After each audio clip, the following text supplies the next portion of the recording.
Hey, everybody. Hoo-dee-hoo! Welcome to the StabCast, I am Mizzle. and I'm Dizzle, and we are here to talk the new Fear Street, Prom Queen.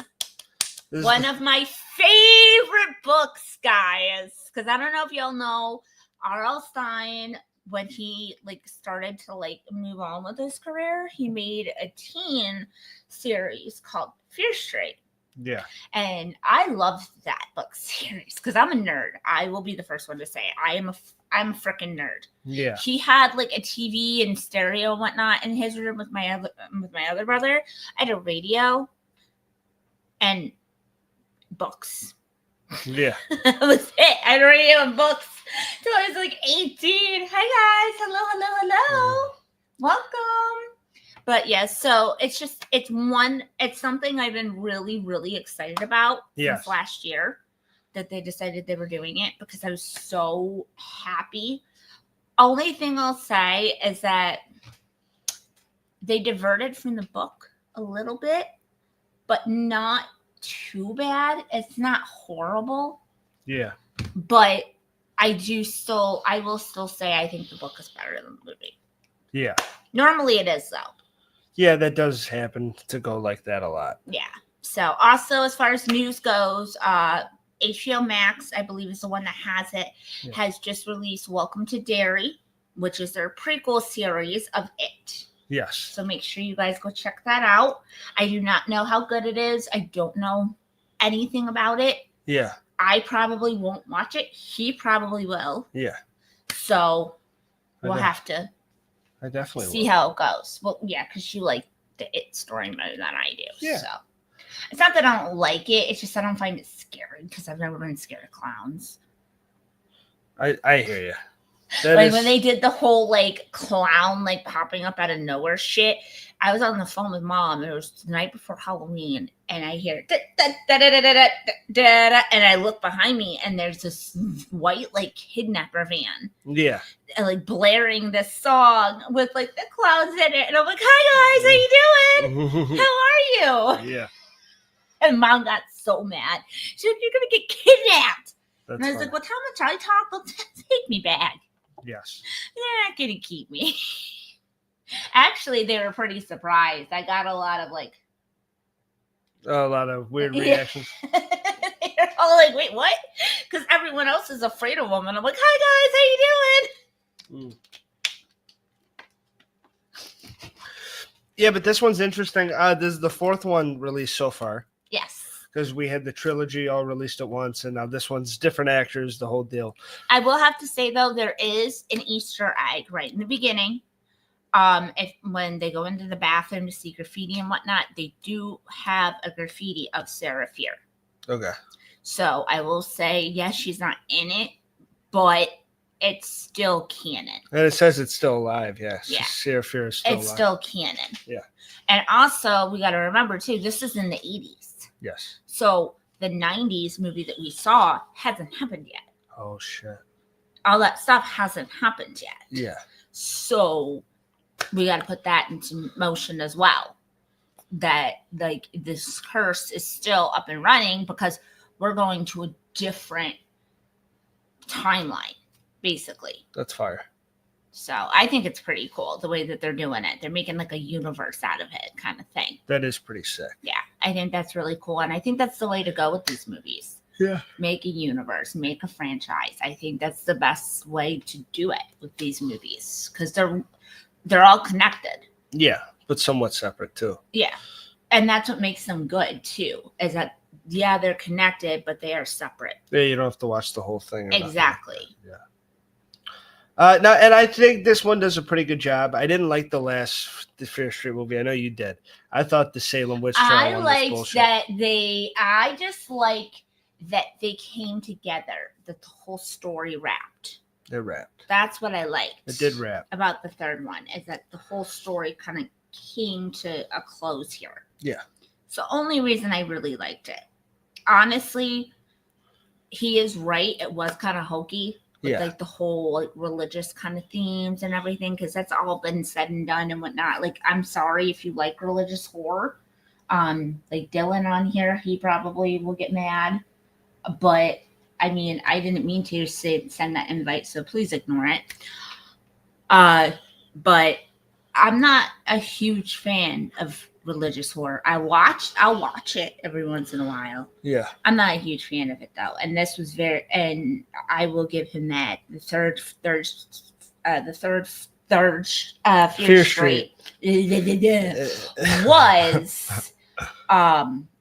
was a flop.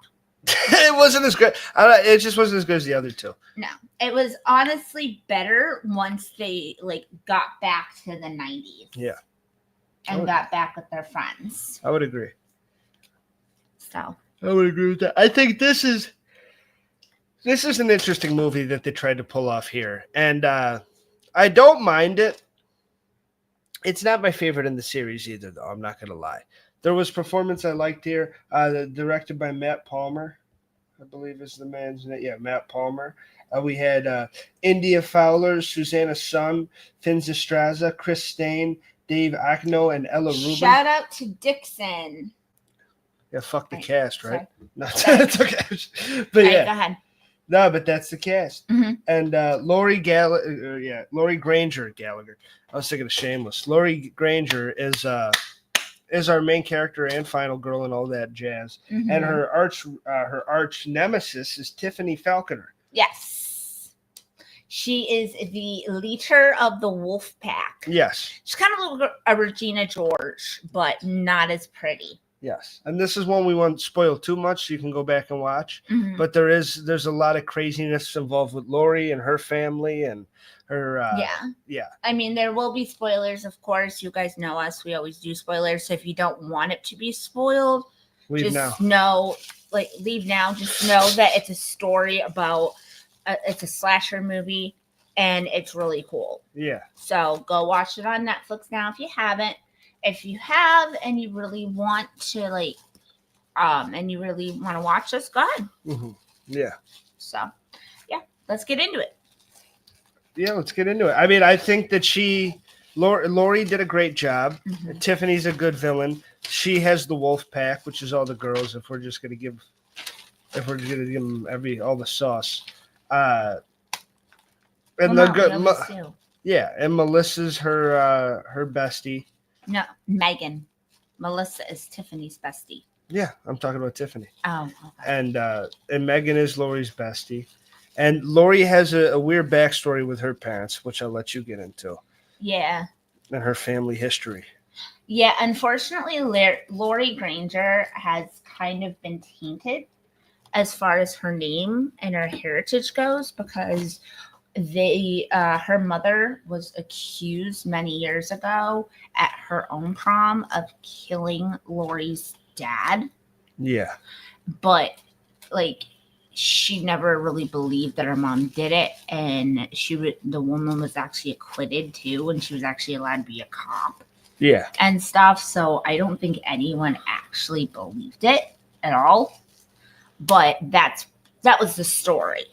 Yeah. And everyone blamed her for ruining their parents' prom and called her a bitch and everything.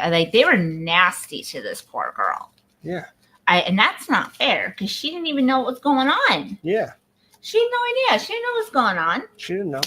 So I feel bad for that poor girl. And she was talking about how she really wanted to win, not for herself, but for her mother. Yeah. So she could get her mother to be at ease and win it for her. Yeah. So, and Tiffany was very competitive from the get-go. And Lori and Megan are absolutely hilarious together.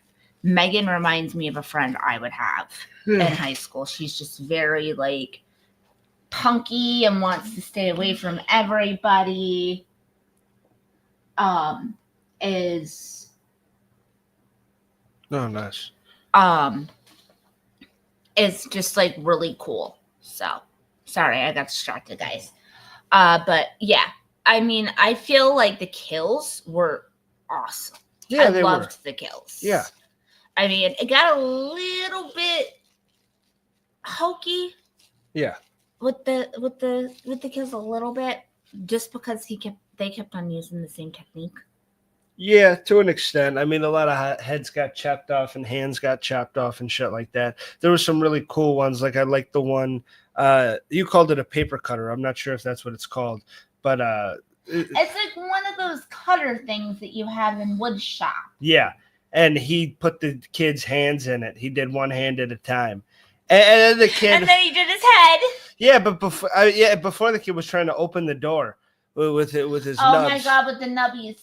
And it's with like the nubbies, and Daniel's over here like, I'm so glad I don't have nubs. Yeah, that would suck. But he. It's like, Daniel, no, you shouldn't be saying. And then they put his head in there and they chopped his head off, and that was insane. Yeah, like the kills were out of this world. They were absolutely ridiculous. Yeah. I mean, I loved them, but they were ridiculous. And I will have to say at the beginning, Megan had me. Megan really had me. Everyone was talking shit about Lori. And Megan all of a sudden like pulls out a cleaver and was like, this is for all you bitches, and like cuts her Yeah. wrist off. And it's like, because I even was like, holy shit. Like, I really thought she did something. Yeah. And then you find out that it's a prank, and it's like, oh my God. What the fuck are we doing here? What did she do? Yeah. So, I mean, that was kind of cool. Megan was a cool character, though. Megan. Yeah, Megan was cool. Megan was a very cool character. I wish we could have had Christy a little bit longer. I don't like how it just came down to the Wolfpack and Lori. I feel like. Well, the Wolfpack got taken out throughout the whole fucking movie. Yeah, and I do agree. I do think Christy should have, the dope dealer. I wish she would. Thank you so much, Kelly. I thought the dope dealer Christy should have lasted a little longer because she was a fun character. But she was out of there pretty quick. Well, that's what I mean. Like, to me, she was fun. Yeah. And I really think that, shout out to Kelly, and I really think that she had more of a Megan vibe. Yeah. So I feel like they could have easily teamed up and figured out what was going on. Yeah. That's all I'm saying. They could have definitely took Christy's character in a different way. They could. And they didn't, but that's okay. Yeah, she didn't. I mean, yeah, she didn't last out 10 minutes in the movie. Yeah. So they needed somebody to knock off quick. They always do. The rest of the Wolfpack got fucked up throughout the whole movie. Anyway, I do like the soundtrack as one of the high points. Oh my God, the soundtrack! If you guys like 80s music, like really like 80s music, you will love the soundtrack. Yeah, especially 80s pop. And my boy that reminded me of me, the fat dude with the blue blazer. He starts saying, I'm never going to give you up. And Dana's like, don't want to turn around and desert you. Yeah, never something like that. Give you up. So all right, we're done. It was, he was a fun character, and he was getting bullied by this one asshole who was dating the chick that was like the campaign manager. Yeah, well, no, Linda was like out for self. She was part of the Wolfpack, but like she was making flyers and stuff and trying to get her at the like top of the rank. Well, no, I'm thinking the other girl, Debbie. Yeah, the one that was jealous, the Indian one. Yeah. Okay. She was a good character too. She was a very good character. It's just the only thing I found really annoying about her is she was really whiny. Yeah, but I mean, but I think that was supposed to be part her of her character. Yeah, she was annoyed that Melissa was kissing Tiffany's ass. Yeah, and Tiffany was cool with Melissa more than her, and she's like, I did everything for her. Yeah, and this was a very paint by numbers kids teenage slasher to me. Unfortunately, I'm gonna agree with you because I kind of, even though I've read the book, it doesn't matter because it was so like predictable. You could tell exactly what was going on when it was going on. Yeah. And there was a couple times that I didn't think, because spoiler alert, the family does it. Tiffany's family, her dad and her mom is involved, and even her. Mm-hmm. But if you don't think that, I didn't think it was them the whole time. It wasn't predictable in that case, but it was very like paid by like, oh, we got some gruesome kills. We got some, not We got really teenagers that aren't that really fleshed out, but a little bit like some cool scenes, a cool backdrop, and like a little bit of a backstory to Granger and all that. But not much. But like, there's a little bit of town backstory and lore, but nothing crazy. And it just seems like we've seen this before. Mm-hmm. It seems like that was like Scream season 1 on the MTV. Well, I even said to him, like, Megan reminded me a lot of Audrey. Yeah. From Scream. And I can see that. So just her actions and whatnot. Yeah. And they didn't really look alike, but their actions and stuff were very much so alike. And I thought Tiffany's mom was funny, and she did a good job at like being the typical like she was the prom typical queen stage mom. Yeah, stage mom. Well, she wanted her to win it because she didn't win. Yeah. And Lori's mom won, and I think that's why she took out the dad. Yeah. And ruined the prom and everything. So it was so funny that you break out into this dance, this choreographed dance with like clothes and everything, and they left Lori completely out of it. Yeah. And the mother's standing there like doing the gestures and shit, making sure that the kids are okay. And it like honestly transported me to Toddlers and Tiaras. Really? Yeah, where you have like a woman standing behind the judges going like. That's funny. And so like their kid knows what to do. That's funny. Like that's what it reminded me of, because she's like clap clap, yeah, okay, and it's like, oh my god, What the hell? like they're 17 years old. If they cannot remember a choreographed piece for that long, what are they gonna do? What are they gonna do? There's not anything you can do to help them if they're 17 years old. Yeah. Come on now. All right. Yeah.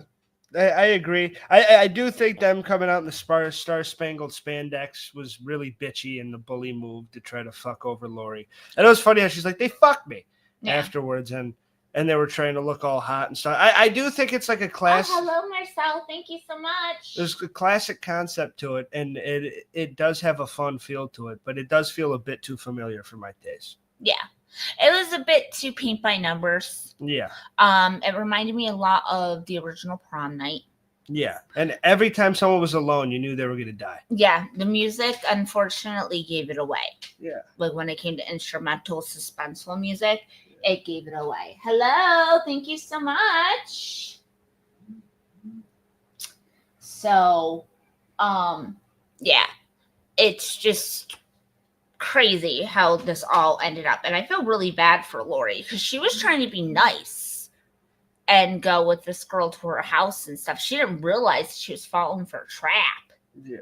So I mean, but it was very well done, honestly. What was your favorite kill? My favorite kill would have to be how Tiffany gets taken out at the end with the impalement, because it's a nice one. Her and her mom are about to fuck up Lori, and they're about to kill her, and then she just hits this huge donkey kick and kicks her through the banister, and then Tiffy falls through this big thing and gets impaled through the back, and it's bad. Yeah, and she's obviously dead. I'm gonna go with Debbie's date. Yeah. That goes, oh come on, babe, there's absolutely no one down here, and then he gets hacked in the head immediately after he says that. I love that kind of shit. I really do. I think that is absolutely hilarious. Yeah, that's a good one. And what was even funnier about it, though, is that as the guy was cutting through his head because he was using a bone saw, as he was doing it, he was holding on to the freaking girl. That's crazy. And it's like, oh my God, let her go, let her run. Yeah, let her get out of there. And he will not let go of her. And it's like, oh my God, she's fucked. So I gotta give it to the double kill, because for me that would be a double kill. So I gotta give it to the double kill. When that saw hit his face, it was crazy. Yeah, it was. I love saws. I love face kills. I think they're so great. She loves a good face kill. And even Lori, man, she had some chutzpah. She really did. Yeah. Like when she had the tiara, she took the one out in the eye. Yeah. I mean, like she always went for the eye. Did you notice that? She's always going for the eye, but still, I will give it to her. She had fight. She did have fight, yeah. Absolutely. So, honestly, Daniel, what would you give this movie? This movie, because like I said, the unoriginality does kill it for me a bit. And I know when we're talking a specific genre like this, we kind of try to skew it a little bit and not hold that against it too much. And I do think the performances in here were pretty good. I like the final girl in particular. And the writing wasn't bad. No, the writing wasn't bad. I thought the plot was it was pretty painted by numbers, like I said, but the kills tried to make up for it. The atmosphere was good and the whole 80s vibe. It did seem like a little bit of a discount Stranger Things with the vibe, but overall I give it a 6.3. Okay, I was going to give it a 6.1. Which is still a thumbs up for me. Yeah. But it's a 6.3. Definite thumbs up, but I would give it a 6.1 just because one of the girls ended up actually killing themselves, which was Debbie. In real life? No, remember with the freaking I was about to say, what the fuck? with the freaking generator or whatever, Oh yeah. or the power line or whatever. She basically like stumbled into it, and because of her necklace being metal, Yeah. it kept on going off. Yeah, she fucked that up. And that was cool. That really was cool, especially. But the only reason I don't count it as a killer kill is because she really wasn't killed by anything. She kind of just Final Destination herself. Yeah, it's true. That's true. So, but I think we are towards the end. What do you think? I think so. Alrighty, guys. If you just joined, I'm sorry. You can go back and watch as well on here. Yes. But yeah, so that was our review for Fear Street Prom Queen. Daniel, what do you want to do next week? Because I picked out this one. What do I want to do next week? What would you like to do next Put me on week? the spot, man. Well, normally you're prepared, my dude. It's not my fault you're not. It's not my fault he's not prepared. It's not my fault he's not prepared. Hit me with a good one. You're a good one. I know. This is the pleasantry that you get, guys, when you work with your sibling. You're either yelling at each other or you're sarcastically talking to one another. Did we already do? Yes, we already did Nosferatu. We did that a few weeks ago when it first came out.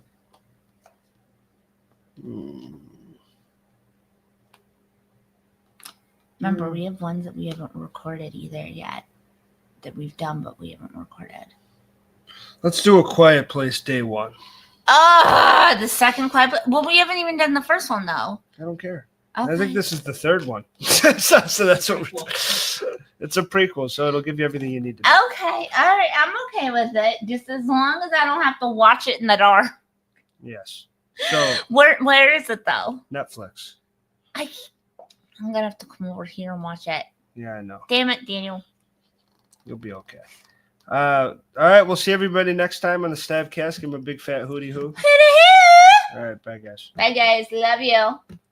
I Guys, love thank you you. so much.